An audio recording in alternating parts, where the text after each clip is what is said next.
Si ton église présente ces 4 signes, quitte-la sans tarder, sinon tu risques de perdre la présence de Dieu. Chers frères et sœurs, arrêtez un instant ce que vous faites et écoutez-moi. Ce ne sont pas des paroles pour faire peur, mais une vérité qui peut sauver votre vie spirituelle. Si votre église présente ces 4 signes, partez sans tarder.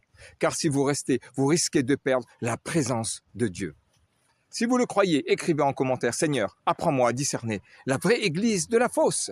Si vous regardez un message avec un cœur sincère et désireux de connaître la vérité, le Seigneur ouvrira encore davantage vos yeux, comprendre sa volonté. En 1, le pasteur ne parle que d'offrande, pas de vérité. La Bible enseigne que l'offrande doit être faite de bon cœur, sans contrainte. Dieu aime celui qui donne avec joie dans 2 Corinthiens chapitre 9, verset 7. Mais beaucoup de pasteurs aujourd'hui ne prêchent que plus tu donnes, plus tu seras béni. Allant jusqu'à mesurer la foi par l'argent. Ils oublient que le Seigneur a reproché aux pharisiens.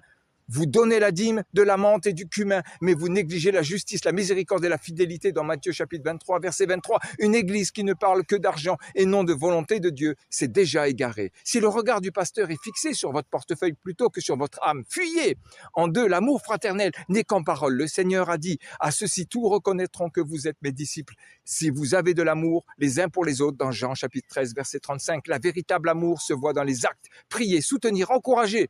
Mais certaines églises se contentent de dire que le Seigneur te bénisse sans rien faire. Ce n'est pas de l'amour, mais de l'indifférence. Aimer vraiment, c'est relever son frère quand il tombe. C'est prier avec celui qui souffre. Si votre église parle d'amour, mais ne l'applique pas, quittez-la immédiatement. En 3, on ne met pas en pratique la parole. La véritable église est centrée sur la parole de Dieu. Si vous demeurez dans ma parole, vous êtes vraiment mes disciples, dans Jean chapitre 8, verset 31. Mais certaines communautés élèvent le pasteur au-dessus de tout, n'encouragent ni l'étude biblique, ni le partage de témoignages, et passent leur temps à discuter d'affaires humaines ou de politique. Ce genre d'église ressemble plus à un club social qu'à une maison spirituelle. Partez vite, car le Saint-Esprit ne demeure pas là où la vérité est absente. En 4, le message du retour du Seigneur est flou. Les catastrophes, les guerres et les tremblements de terre se multiplient. Les prophéties s'accomplissent.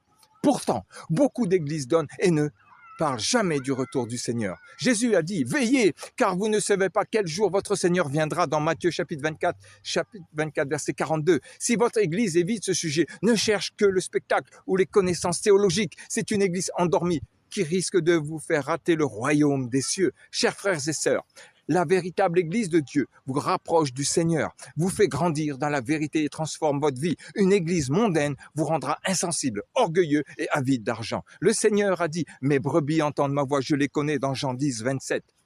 Ne laissez pas les apparences religieuses vous voler votre héritage éternel. Si tu désires rejoindre une église où la présence du Saint-Esprit se manifeste, là où la volonté de Dieu est mise en pratique, clique sur le lien dans ma bio, contacte-moi via les moyens indiqués à l'écran. Chaque jour, nous étudions gratuitement la parole de Dieu. Lisons ensemble les Écritures, partageons les signes du retour de Jésus et découvrons la vérité sur la repentance et la délivrance du péché. Partage cette publication avec ta famille et tes amis bien-aimés, afin qu'eux aussi apprennent à discerner la vraie église de la fausse. Le Seigneur te bénira certainement.